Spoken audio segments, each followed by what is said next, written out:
Hi, welcome back to UK Tool Talk. This is part 2 of the Milwaukee transfer pump moved to Makita batteries. It's not going well. If you looked at the last short I did about this machine, I figured out that the Makita batteries don't like this, won't run the motor through the circuit board. So I put a bit of a shout out. Got a couple of comments, a couple of daft comments, but and I've got one dude who said, why don't you take the guts out of a Makita drill? Now I've got a DHP 458, a working one there. So could I take the switch out of that one, and then instead of going onto the motor here, goes onto the motor here, and it should manage how it works better. What I mean by this, I have talked to an electrician and I said, what if I just put these leads straight onto the battery, you know what I mean, through a switch? And he said, don't do it. He said it might run initially, but the board or the controller that kind of moderates the frequencies and the up and down waves and all that shit. And I reckon I'm going to try using the guts of this drill to try and make it work through this. But the switch is going to have to be different. The switch is going to have to be changed, because this is the switch at the moment. And obviously if I use this drill, I want to keep all the wiring complete, and that's a variable trigger. So yeah, maybe I could have it sticking out of here or something. That's where the switch was on the original one. So I've done a little bit of work on the back. So I've got the clamshell nearly ready to spray, but I'm going to glue that onto there and line it up perfectly, so when the clamshell ever got to be split, when it fucking blows up or not, I can split it. Do you know what I mean? So it's going to be glued on both sides and then glued onto that like that. So this has all got to be sprayed. So lots to do on this video, lots to do. Let's carry on. Well, I'm super stoked. It actually works. So I've got the battery. I've taken the guts out of that DHP 458. So that's all set up. I've got it rigged onto the motor here. So watch this. Obviously. Oh.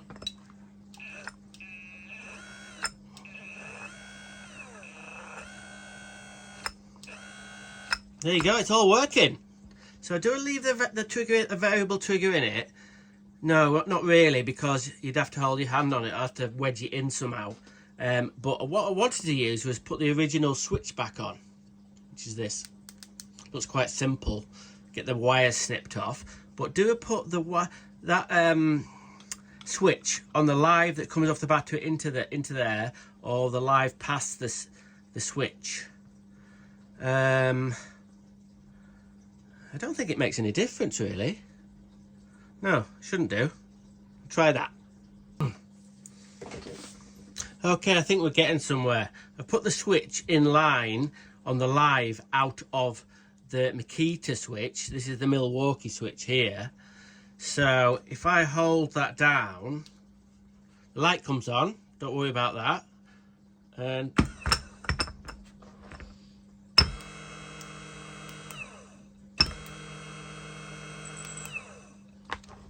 works absolutely fine. I'm stoked, and in a minute, honestly, that's going to turn off. So if we can get this all back together, this amazing, hopefully, fingers crossed, Makita, the first ever, world's first 18-volt Makita, sort of another collab with TTI Industries. Anyway, the light's gone off. Anyway, so I can use the light. I'll put that in the clamshell somewhere. I can get this set up. I'll just have to somehow jam that switch fully open, and then I can use the battery indicator if I wanted to. So it's all looking good. So I'm going to move forward and get more of it together. What do you reckon? It's coming on, isn't it? It's coming on. Looks a lot better. Teal. I know the teal's slightly off. It's a little bit too light, but yeah, it's well on the way to being Makitaized. So the next step is to put all the motor and circuit boards and battery connector in here, and then I think I'm going to try and put the battery indicator there. I'm going to cut a hole and put that in there. Oh yes, I've cut a slot there. That's where the light's going to go. It's gone into the slightly into the arrow bit, but it's a nice snug fit in there. So that'll improve things from the Milwaukee one. So other things of note, I've scrubbed off the Milwaukee bit there. There's a bit missing off here, an O-ring I need to source. And yeah, it's going all right. It's going all right. Oh yeah, this is turning into a big project. It's coming along though. All the guts of it are going to go in there soon. I've got my spinny thing. Give it another spin. There we go. That's calming me down a bit. Yeah, so it's going okay. Yeah, I am attempting to put the battery indicator in there. That's what that slot's for. Fingers crossed, really. When I put the motor in, the problem I saw on another YouTube video some dude did is the seal goes here and water can track all the way into the circuit board here. So what I'm going to do, try and do anyway, put silicone seal around there and squish the motor in, squish that bit into it so it seals it. Might even put a weep hole in it, I don't know, but yeah, we'll see. So yeah, it's coming along. Right then, it's all back together. What do you think of it? Do you think it looks legit? If you didn't know it was really a Milwaukee transfer pump, what do you think it was a Makita one? If you hadn't seen this one, I think it looks pretty bloody good. So, as you can see, I've put these connector bits on. These bits are, in the previous video, I threaded the outside of this bit here. And I put this, this is a 3/4 female iron to copper. So it's a compression fitting, and I've actually ground I know that what the crack is. Don't look at the fucking spray job, because what happened with this project, right? I don't know, it went on way too long. I had lots of other things I wanted to get on with, and this was just backwards and forwards. Been fucking about with this for over fucking hell, a month or so. Not every fucking day, but there's 25 hours in this, and some of it's a bit cobbled together. It's not the usual style that I go with, but yeah. So I got a little bit fed up, and right at the end I get so fed up that I fucked up the spray job on that, but it doesn't really matter. Anyway, so yeah, these are female irons that are wound on, and it's got a little bit of 22 copper on both sides. So you can put a 3/4 hose on it, and there's no restriction coming out of here. I had to get a new washer in there, to order a new washer. As you can see, it's got the light set up. So you see the arrow there? This is fuck up number one. This is fuck up number one. So it's backwards. What I mean is it's running backwards because I've got all the guts run off a battery drill. Which has forward and reverse, put it in the wrong fucking way, so it pumps the other way. And I thought, oh god, I've checked it, it doesn't matter. As far as I can tell, it doesn't matter. It just pumps. It just sucks in there. So I'm gonna put an arrow on here or something, you know, or an arrow there, so people know that it sucks there and pumps out on that side. So that's fuck up number one. Fuck up number two. We'll have a look at the battery compartment. What do you think? Yeah, the siliconing's a bit. Yeah, anyway. So we'll put a battery in. The light comes on.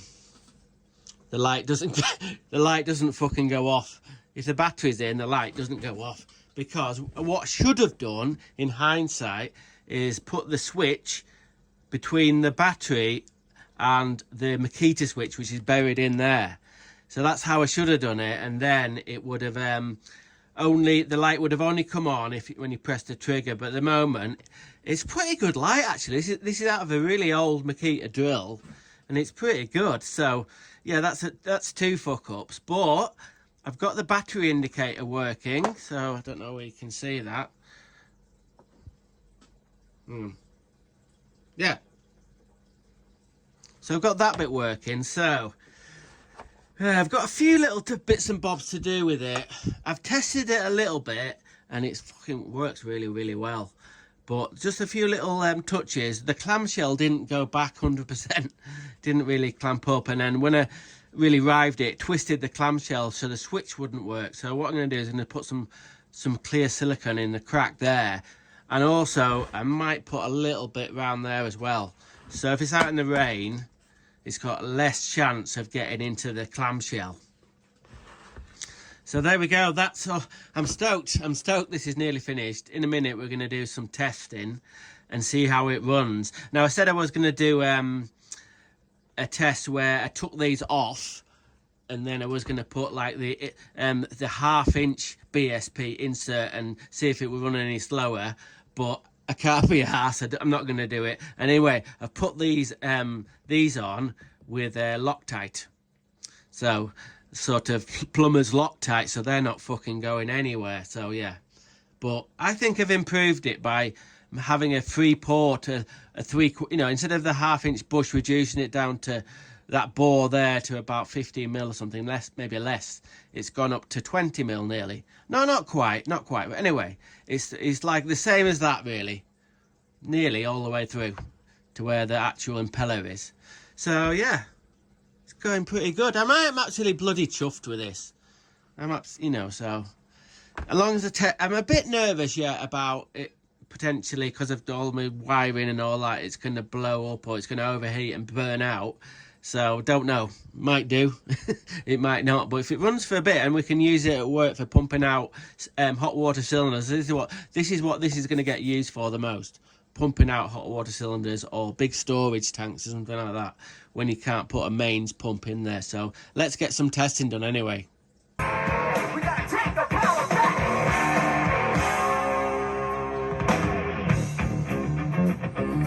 Hey, yo, Shaq, we're gonna have to break it down.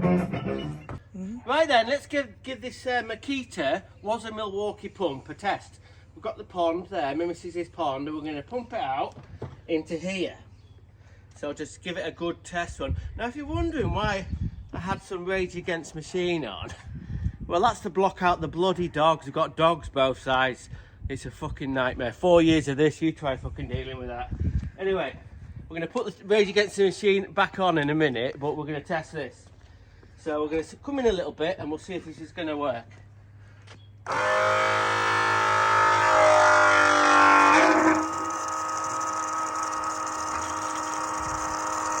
Oh, got a screw leak. Don't worry about that.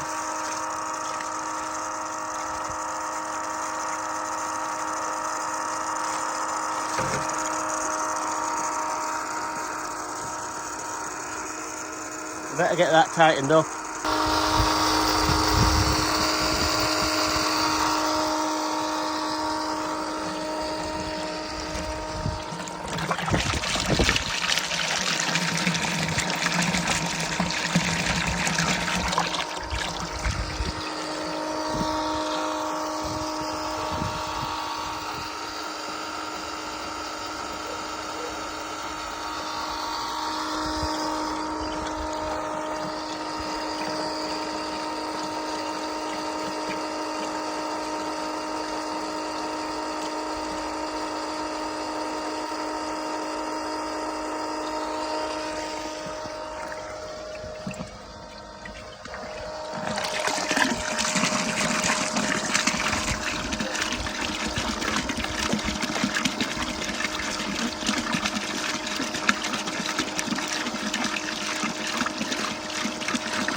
Okay, this is me using it at work. I've got that union around it to keep the weight down. This black tube is doing my head in. It's going. It just doesn't flex right. It's just... Anyway, the pump's working. It's pumping out this hole with all these cables in. Anyway, it's probably wrecked the impeller. But yeah, it's working absolutely fine. No problem at all. So there you go. Good test at work. Right, there we go then. What do you reckon? Do you reckon I'm mad? It's all working. I've got to do some more testing. But yeah, I'm dead happy with it.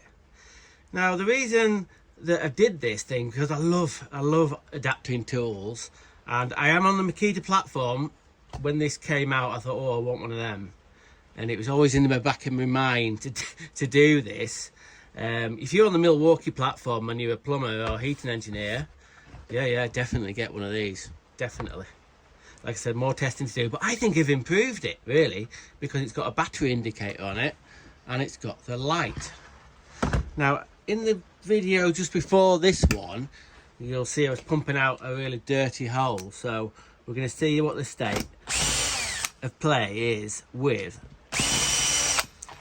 the impeller.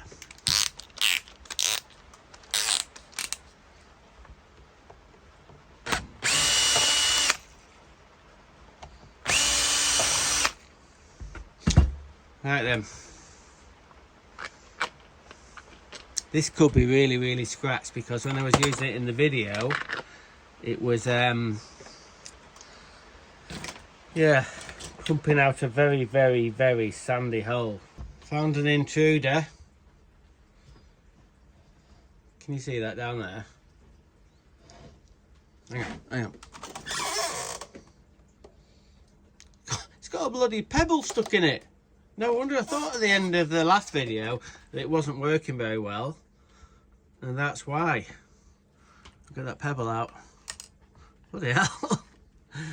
Not going to let a lot of water through with that, is there? So this is the trouble with my kind of work, and the kind of, you can see the uses this is going to get.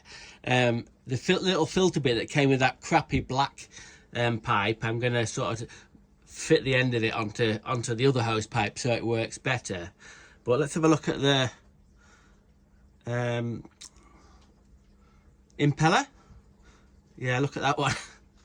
Doesn't look like a lot, but yeah, it's knackered it already with like quarter of an hour of sort of like having sandy water through it. So this could be a potential problem, because you can get these. You can get OEM ones and no original ones, and you can get like copy ones, but yeah, they're about 30 quid, I think. Could be a bit cheaper, but yeah, it needs a new one already. So whether I say to the boss at work, oh, this is only for sort of like pumping out hot water cylinders and stuff like that, but if the hose pipe goes right down to the bottom of a hot water cylinder, the big ones, and it's all full of sort of calcium, and it might end up doing the same. I don't know. I don't think it'll have done anything to the... Oh, it scratched the actual thing as well. Jesus. Oh, look at that. God. Yeah, not very good for pumping really mucky water. No, apart from that, I'm chuffed to bits with another UK Tool Talk adaptation from John. That's me. Okay, I hope you've enjoyed the video. Like and subscribe if you like this kind of thing. I'll try and put in the comments some previous examples of other tools I've adapted from other brands to Makita. So if you fancy them kind of videos, check them out in the comments below. Okay, I'll see you next week on UK Tool Talk.